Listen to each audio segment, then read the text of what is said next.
Assalamualaikum warahmatullahi wabarakatuh. Kembali lagi bersama saya Sevin Dwi Jayanto. Kali ini saya akan menceritakan tentang proses perizinan saya ke instansi tempat saya bekerja untuk menjadi relawan. Pertemuan sebelumnya saya menceritakan tentang timbul niat saya serta perizinan saya ke istri dan orang tua. Nah, sekarang saya akan menceritakan tentang perizinan menjadi relawan di instansi tempat saya bekerja. Oke, saksikan cerita saya. Saya bekerja di rumah sakit swasta di ruangan ICU. Jadi saya perawat ICU. Nah, pertama kali saya izin ke instansi, ya saya tidak langsung ujuk-ujuk langsung ke direktur atau ke pihak manajemen dong ya. Jadi saya konsultasi dulu sama teman kerja dan kepala ruang. Sebelum ke kepala ruang, saya diskusi dulu sama teman kerja dan alhamdulillah teman kerja saya mendukung untuk saya menjadi relawan. Bahkan ada yang ingin ikut menjadi relawan bersama seperti itu. Nah, setelah itu saya baru izin ke kepala ruang ICU di tempat saya bekerja. Saya izin sama beliau. Saya cerita niat saya bahwa saya sudah berdiskusi dengan istri, saya sudah berdiskusi dengan orang tua saya. Saya izin sama kepala ruang, saya bilang kalau memang di tempat kerja kita tidak memungkinkan untuk saya menjadi relawan di tempat lain, tidak masalah untuk tidak diizinkan. Tapi ini adalah, saya sampaikan ke beliau, ini adalah bentuk proses saya meluruskan niat saya untuk menjadi relawan. Masalah disetujui atau tidak, saya kembalikan ke pihak instansi saya bekerja, seperti itu. Nah, akhirnya saya berdiskusi karena beliau orangnya sangat care gitu ya, sangat peduli, sangat paham apa yang sudah menjadi karakter saya. Dengan adanya niat untuk menjadi relawan ini, beliau langsung mengarahkan untuk ketemu kepala bidang keperawatan. Nah, jadi tahapnya saya ke kepala ruang, ke kepala bidang keperawatan.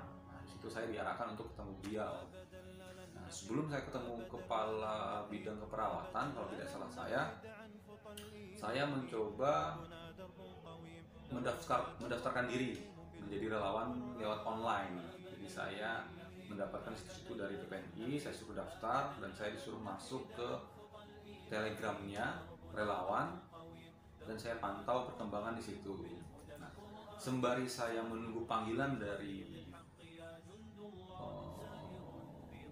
relawan untuk interview, nah saya langsung melakukan perizinan ke pihak instansi saya bekerja. Kenapa saya daftar dulu? Karena memang proses pendaftaran ini untuk dipanggilnya itu lumayan lama di situ. Jadi saya sekali jalan.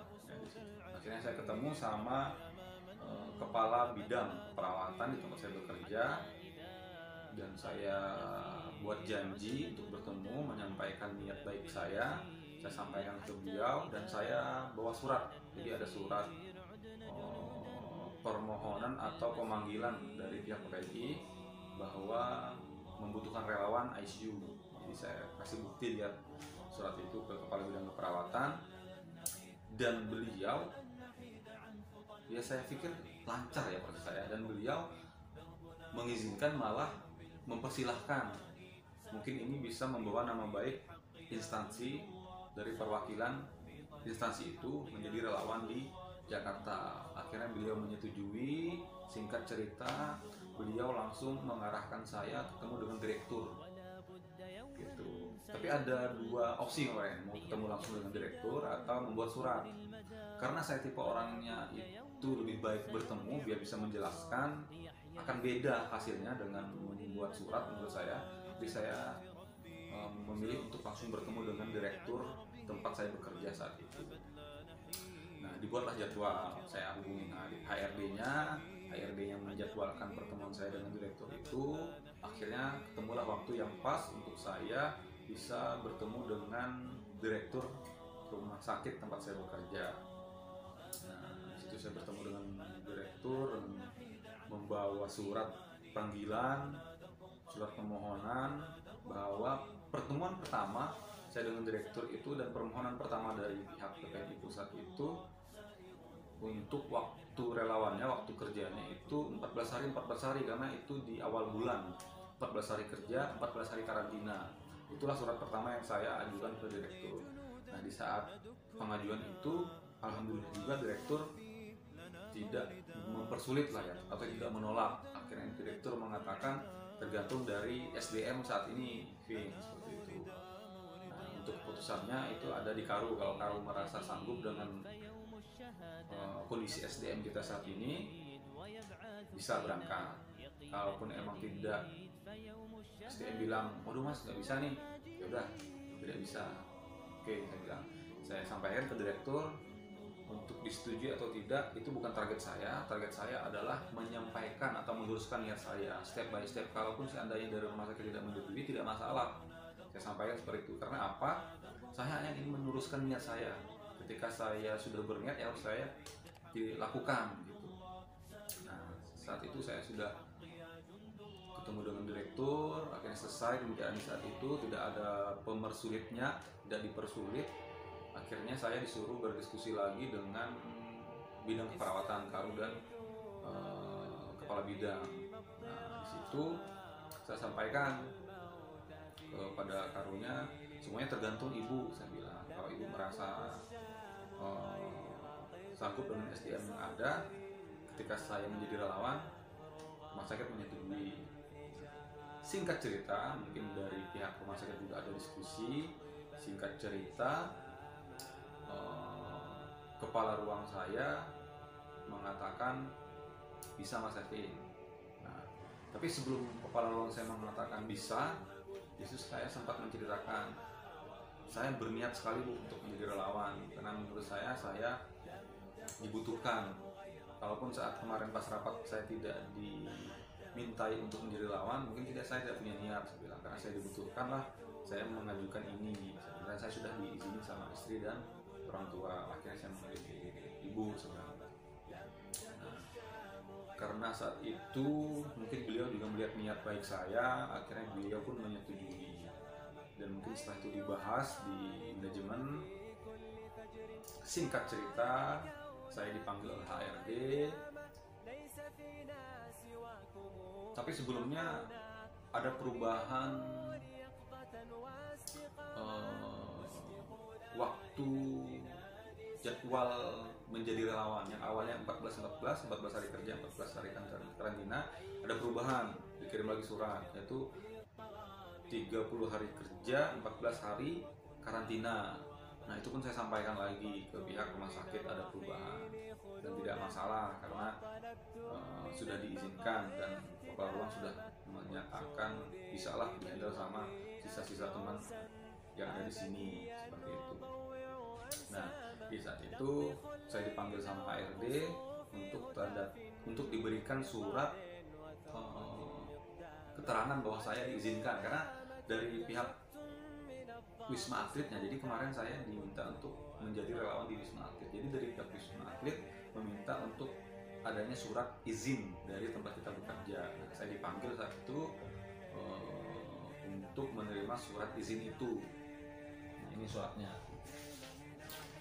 Nah, ini suratnya kemarin dikeluarkan tanggal 29 April 2020. Jadi saya mendapatkan surat dari direktur ditandatangani bahwa ini bunyinya seperti ini, dengan ini memberi izin kepada karyawan yang bernama tersebut di atas untuk menjadi relawan Satgas COVID-19 di Rumah Sakit Darurat COVID-19 Wisma Atlet sebagai perawat.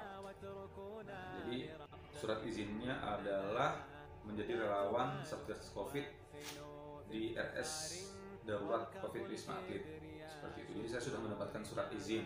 Nah, tapi di surat izin ini saya tidak dicantumkan sampai berapa lama. karena saat obrolan pertama itu saya dibebaskan untuk berapa lama sesuai dengan kondisi rumah sakit dan sesuai dengan kebutuhan relawan. Karena saya juga dapat informasi saat itu bahwa ketika kita menjadi relawan itu sewaktu-waktu boleh dan bisa keluar ketika rumah sakit membutuhkan tenaga kita kembali. Jadi kita bisa memproses itu seperti itu. Jadi akhirnya saya dibuatkan surat dengan tidak dicantumkan berakhirnya sampai kapan. Karena sewaktu-waktu kalau 1 bulan pihak relawan masih butuh, rumah sakit masih mengizinkan, saya lanjut seperti itu untuk perizinan ke rumah sakit. Dan akhirnya pertanggal 29 ini saya berangkat ke Jakarta itu, dan saya dipanggil. Nah, jadi dalam proses itu saya ada pemanggilan untuk MCU. MCU-nya itu tanggal berapa sih, saya lupa ya. Akhir bulan ini, akhir bulan Maret, pertanggal 1 ya kalau tidak salah, 1 atau 2, saya MCU ke Wisma Atlet. Nah, di sana saya berangkat. Nah, di Wisma Atlet, oh iya teman-teman, ada satu step yang saya lupa menceritakannya, yaitu di mana pemilik rumah sakit juga mengetahui bahwa saya ingin menjadi relawan. Informasi terakhir saya dapatkan, beliau tahu dari HRD. Nah, jadi beliau mengkonfirmasi ulang kepada saya. Masya Allah, ini owner menurut saya.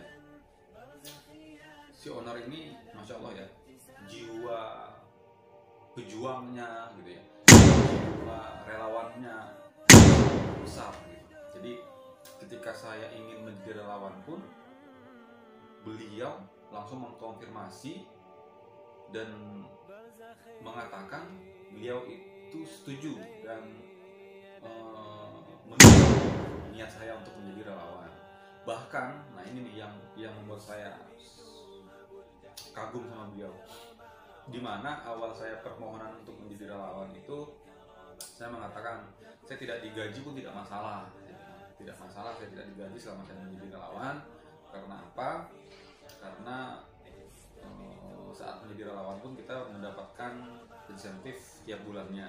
Jadi saya juga di sisi lain tidak ingin memberatkan pihak rumah sakit untuk mengeluarkan biaya atau gaji, tapi saya tidak berkontribusi melaksanakan tugas saya di rumah sakit itu.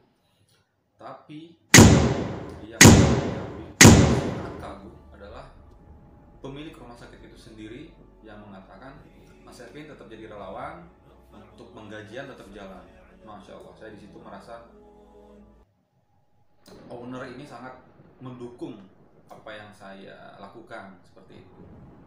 Nah, jadi dari semua proses yang saya lewati, dari perizinan ke keluarga, perizinan ke instansi, itu berjalan dengan lancar sesuai dengan prosedur yang saya lakukan. Sampai ke ownernya pun mendukung. Masya Allah sekali. Jadi ini yang membuat saya merasa nyaman. Dari awal saya kerja di situ sampai saat ini saya nyaman bekerja di situ. Seperti itu.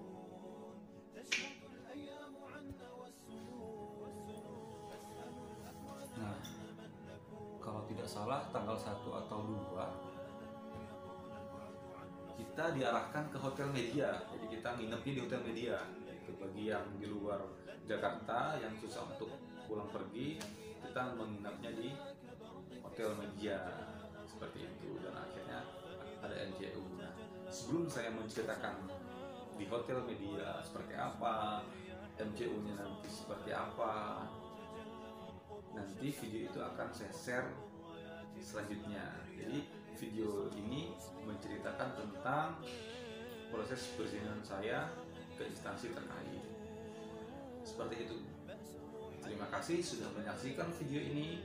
Saksikan video selanjutnya terkait cerita saya mengenai MCU dan itu seperti apa. Oke?